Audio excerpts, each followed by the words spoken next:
Jadi hikmah beriman kepada qadha dan qadar itu adalah sesuatu yang menjadikan kita manfaat, mendapatkan faedah ketika kita diperintah banyak beriman kepada qadha dan qadar. Dan di antara hikmahnya beriman kepada qadha dan qadar itu adalah satu, tidak berputus asa. Uraiannya tadi adalah sesungguhnya kita tidak mengetahui sesuatu dari qadha dan qadarnya Allah illa idza waqa'a, kecuali apabila telah terjadi, baru terjadi tahu.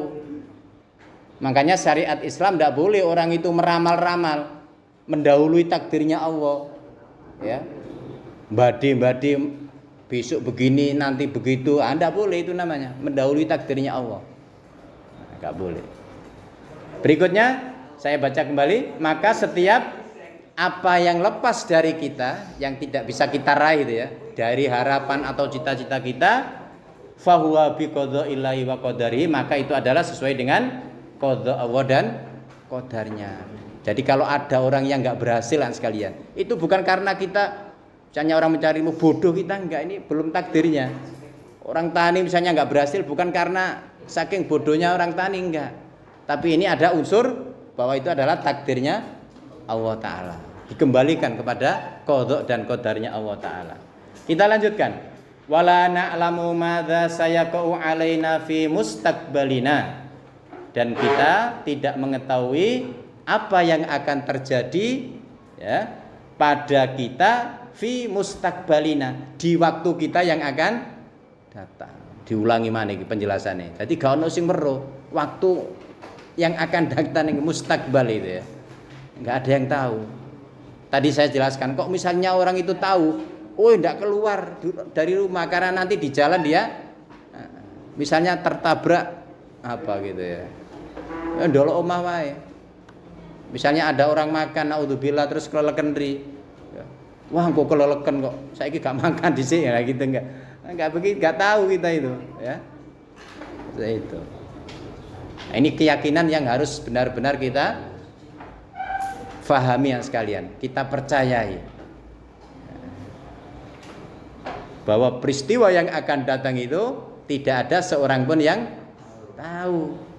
Ini wis terjadi ya bro. Nah, dulu pernah saya ceritakan itu, ada orang sepedanya hilang itu ya, lalu kemudian datang ke disebut orang yang pinter.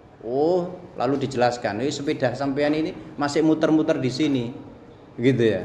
Nebak-nebak dia itu, padahal nggak tahu. Ternyata ketika sudah pulang, ada berita sepedanya itu sudah di Sidoarjo sana, gitu ya. Itu kan berarti nggak tahu tapi nebak, ngarang-ngarang, ramal-ramal, itu nggak benar. Makanya kalau ada pertandingan apa, memperkirakan boleh, tapi nggak boleh memastikan, lalu diramal, apalagi kemudian taruhan pakai menjadi perjudian, biasanya kan begitu ya. Naudzubillah. Oke, kita lanjutkan. Fa ammal mu'minu, maka adapun orang mukmin, jadi kita semuanya adalah menjadi orang mukmin. Mal ditulis mal, ya, akmal. Fala yazalu yarju li nafsihi, maka hendaknya selalu berharap untuk dirinya. Rahmatallahi wa taufiqihi.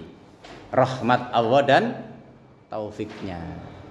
Begitu anak sekalian. Jadi karena kita ini nggak tahu takdir kita, di waktu yang akan datang itu kita nggak akan terjadi apa yang akan terjadi pada diri kita, kebaikankah atau misalnya keburukankah, ya, kesuksesan atau misalnya kegagalan, nggak tahu.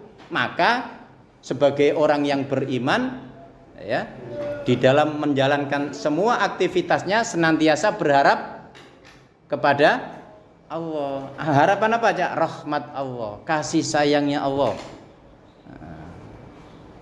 Jadi kalau kita dikasih sayangi Allah, pastilah kemudian kalau ada hal-hal yang menimpa kita, misalnya kok tidak baik, itu pun kita masih bisa menerima dengan baik.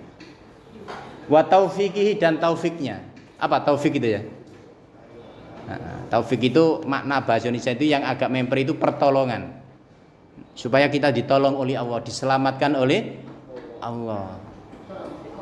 Dan taufik yang paling agung yaitu iman Islam, gitu ya. Seperti itu. Jadi harus berharap kepada Allah. Makanya berdoa kepada Allah. Biasanya orang mukmin itu kalau melakukan sesuatu berdoa ya. Mau bepergian dia berdoa, mau keluar rumah dia berdoa, mau mengerjakan sesuatu berdoa. Itu adalah bentuk dari harapan kita kepada Allah untuk diri kita supaya Allah Ta'ala memberikan rahmat dan pertolongan kepada kita. Kita lanjut. Sudah ya, bisa diikuti ya. Wala yastab'idu husula muradihi, dan tidak dapat menghindar, tidak dapat menjauh, menghindari ya. Husula muradi, peristiwa yang dikehendaki. Anak-anak sekalian, kalau peristiwa itu anak sekalian sudah ditakdirkan Allah Ta'ala menimpa kita, gak akan ada orang yang bisa menghindar. Mahma aduma, bagaimanapun besarnya ya.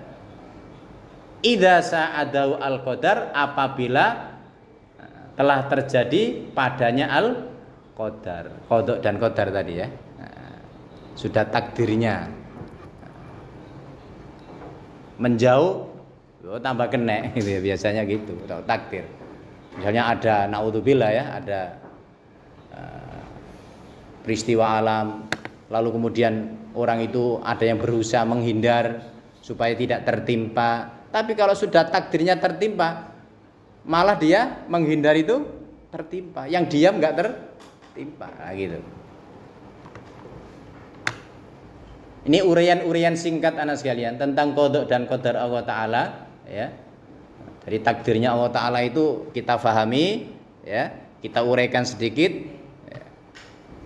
Kalau terlalu banyak pertanyaan, orang-orang itu bisa ya malah gak tambah iman kepada qada dan qadar ya. Jadi pengertian awal tadi, pengertiannya difahami, lalu uraian ya secara singkat ini difahami. Dan ini didasarkan dengan firman Allah Subhanahu wa Ta'ala. Ono dalile, ono. Nah ini. Dewek mau kita tadi nggak boleh putus asa.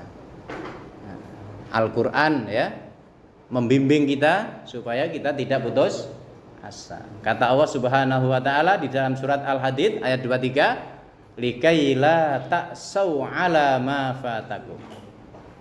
Supaya kamu semua jangan itu kaila ta'sau, berputus asa, 'ala ma fatakum, terhadap apa yang lepas dari kamu, luput dari